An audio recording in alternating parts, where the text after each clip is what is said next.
Let's talk about the Reticence album, Oubliette. Super depressive, soul-crushing album. Hi, welcome to Garage Geek. So this is a challenge video given to me by Guz69. Now, this is actually a triad. This album really had emotional resonance for me, and it's also a very complex album. I also decided to do no research on this album because I wanted to just stick to the emotions that were involved in this album. Now, of course, I've been listening to this album for over a week, and I've gotten used to this album, but this album has so many pieces that just kind of pierce your heart. So first off, let's go ahead and look at the album art. It's a very complex piece of art, and you seem to see a face in it that kind of wraps in on itself and kind of blending into the background. And I think it really fits the theme of this album very well. The name of the album is called The Oubliette, and an oubliette is a secret dungeon with access only through a trapdoor in its ceiling. So basically, it's some type of cage that you can't get out of, which also fits the theme of this album. Throughout this album, there are 7 songs, and they're always introduced with some kind of sound bite. Often these sound bites set up what's going to happen in the song, and they also help to tell the story, and also these sound bites can be very heartbreaking. Many of the songs are within the 10 to 12 minute range. There's 7 songs on this album. And this album is telling a story about a person with Alzheimer's. Now, the first song in itself, I could do a whole video on. It's a 9-minute magnum opus called His Name is Henry. It's such a beautifully devastating song. It starts off with, "No one comes around anymore. He is the furthest thing from their mind.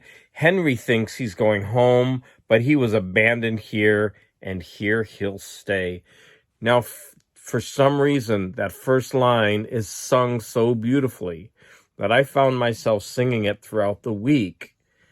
And then that would remind me what this is about, and it would just hit me again. That first line, "No one comes around anymore." This song also has a really catchy beat. Boom, boom, boom, boom, ba, boom, boom.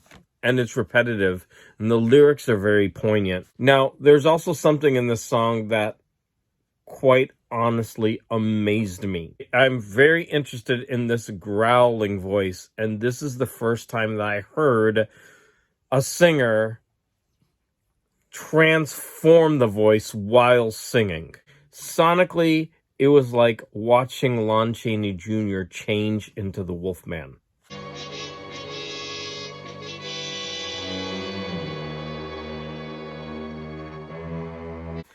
So I can't put the entire clip because it's more than 9 seconds.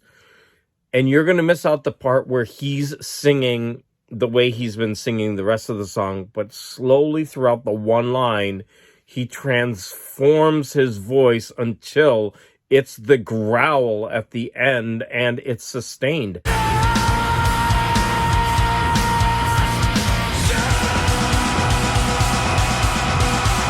Now, this song also has interesting instrumentation. There are castanets. It's melodic. It's got a jazz part. There's an organ, pipe organ, like the kind used in a church. There's the growler singing. There's regular singing. The Alzheimer's patient begs to be released from his mind prison, and the growler is singing this. Like I said, there is so much that you could say about this one 9-minute song, and that is true of every track on this album. Now, in the second song, called Stage 2, The Captive, again, it starts with a quote, and then we have this Brazilian drum beat, and this song is all about the struggle going on in the patient's mind.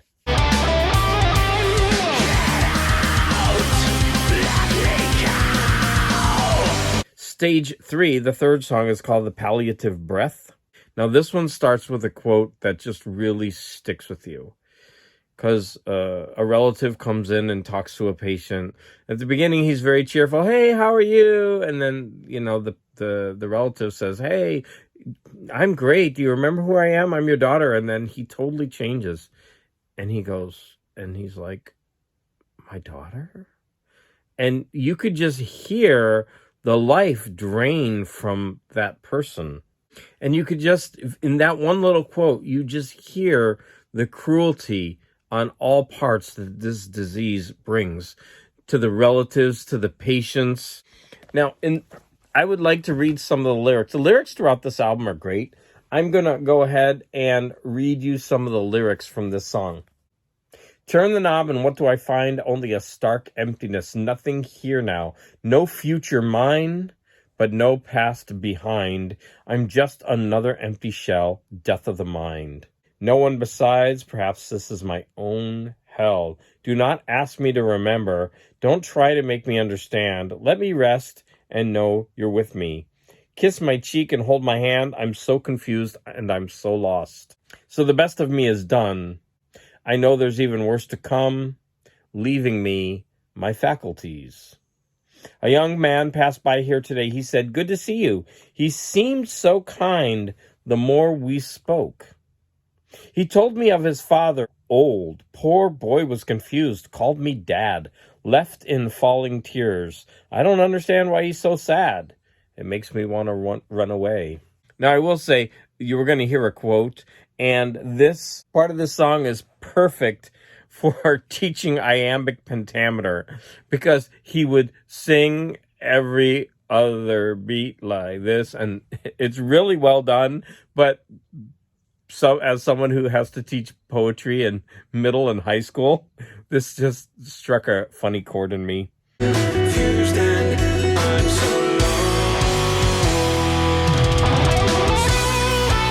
But then it goes into that great riff.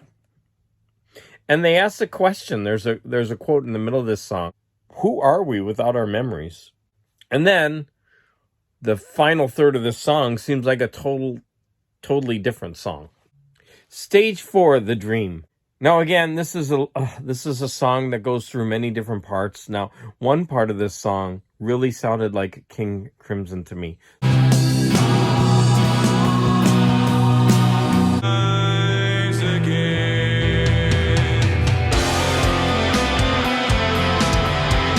But that just shows that this album, in parts, really rocks, but is also very prog in nature. Stage 5, The Nightmare. Okay, this one starts with a phone call that, first of all, hearing phone calls and recordings or movies, I don't like it. It puts me on edge. And this phone call, there was someone on the other end, and it just sounded like a nightmare, and it reminded me of playing Silent Hill. Now, I'm going to play a clip from Silent Hill. It's not the one that I remembered. It's from a later game, because the one I remember, they would pick it up, and it would be his daughter. He was searching for his daughter, and his daughter would be on the other end screaming, help me, Daddy, help me. And, of course, he felt helpless, and it was like a nightmare. You've been chosen. And then we get the growling voice because it's part of the nightmare. And then we have this really monstrous type theme, like it came from an old Godzilla movie or like an old King Kong movie. I couldn't place it, but it really sounds like a theme from an old monster movie. And then the song, of course, gets really crazy.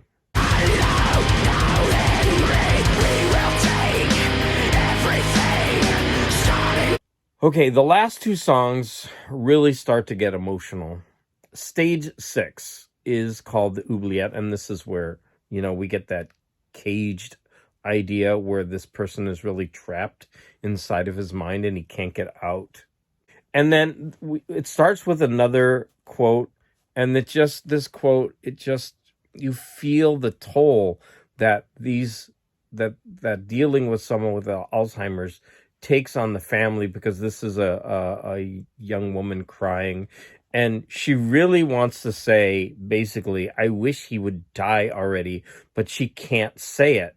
She finally confesses that, yes, if he were to go, it would be easier on me as well, but you know that's what she wants to say throughout the quote. Forming a river. The end of this song is almost traumatizing in a way. If you really listen to this album and you sit and you listen and you absorb it and you get into this, I think that it's going to scar you a bit emotionally. And this is one place where it really happens. The growler comes back. Now, the growling voice on most of the albums that I've listened to is supposed to be a sign of evil, right? Not all of them, but it's generally this evil, dark voice. But here, the growler seems like a child that is trapped and can't get out. It's screaming, "Let me out, let me die." And it screams this over and over. And finally, the music stops and he is still screaming this. It's pure anguish. And this leads into a hospital beeping machine. And then someone says, "Sleep now." And we go into stage 7. And the name of the song, stage 7, is just a line, which is supposed to represent, the death line of a hospital monitoring machine. Now, the theme of this song, the first half of this song is instrumental, and the theme is Henry's theme.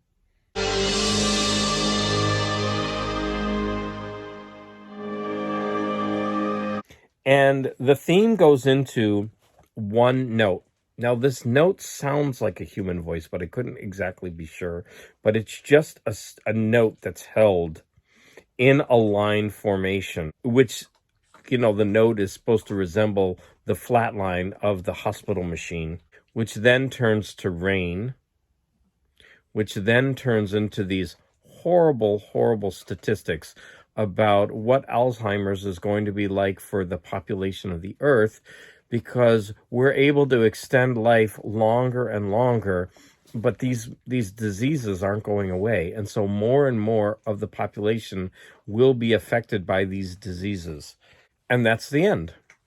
Now, I'm going to tell you that this album was soul-crushingly depressive. This is music.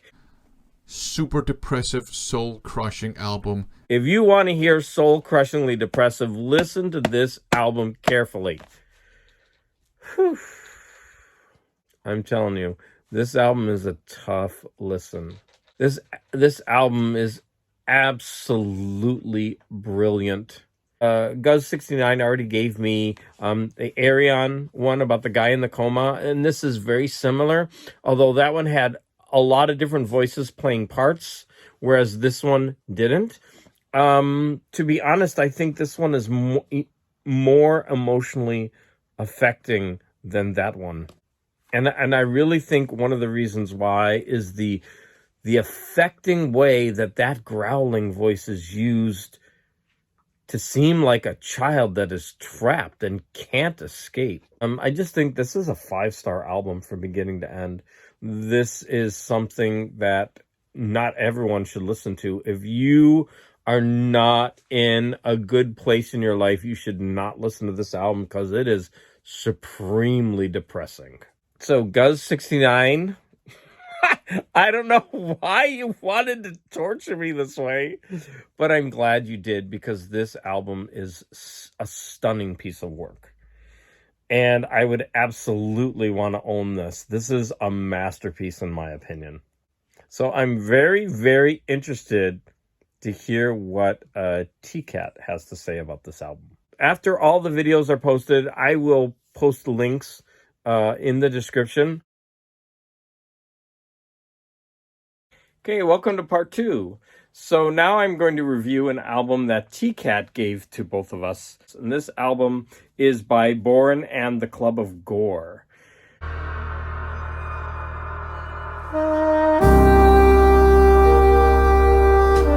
Now, I'd actually heard of Bohren and the Club of Gore from Vinyl Eyes. Before I had my YouTube channel, I watched Vinyl Eyes, and he really, really likes this group. And in fact, I bought the album Sunset Mission, the vinyl, based on his recommendation, and it is very, very good. But I hadn't listened to them in a while, so I was happy to jump in on Bohren and the Club of Gore, based on Tcat's suggestion.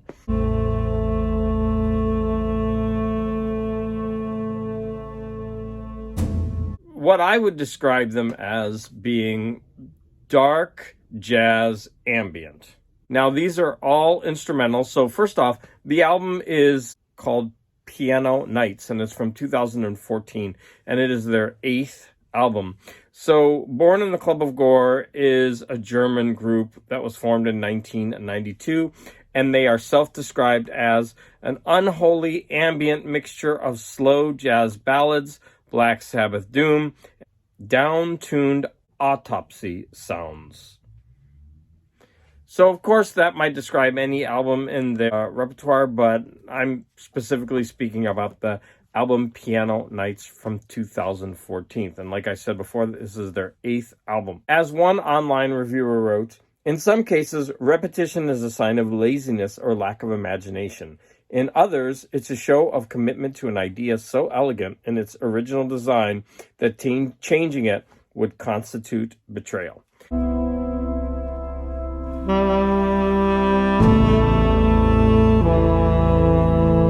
You are going to hear a lot of repetition on this album.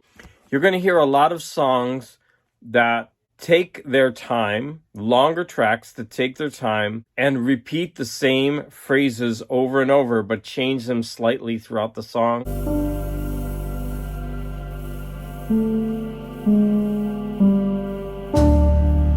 It does provide a nice background, but it's a little bit darker than your traditional instrumental music.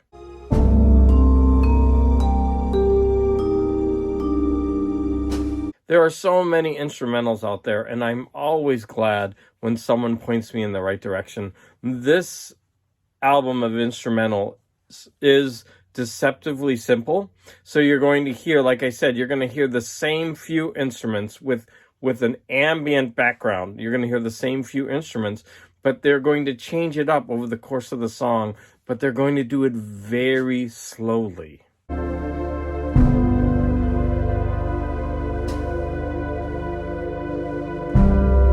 Now, another online reviewer described seeing them live as so intense on what they were playing that when you listen to this, it sounds easy, but to craft it is probably not. They put so much energy. He said that they were all hunched over their instruments and they were so intent on what they were playing. And it comes out sounding beautiful, but they are crafting that piece by piece, step by step.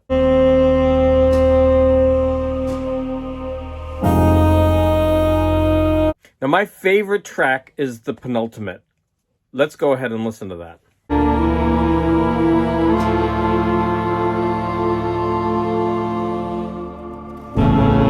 Now, the saxophone on this really stands out, and I don't know how to describe it, but it's kind of like a warm, warbly sound that the saxophone makes. So I would absolutely recommend this album. It's very, very good.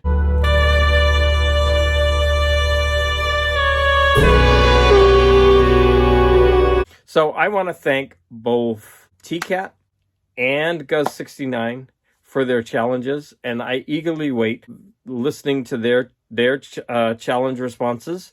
And I'm going to go ahead and once those videos are posted, I will put both those links in my description after they're posted. Again, I want to thank you for the support. Autopsy sounds and down-tuned autopsy sounds.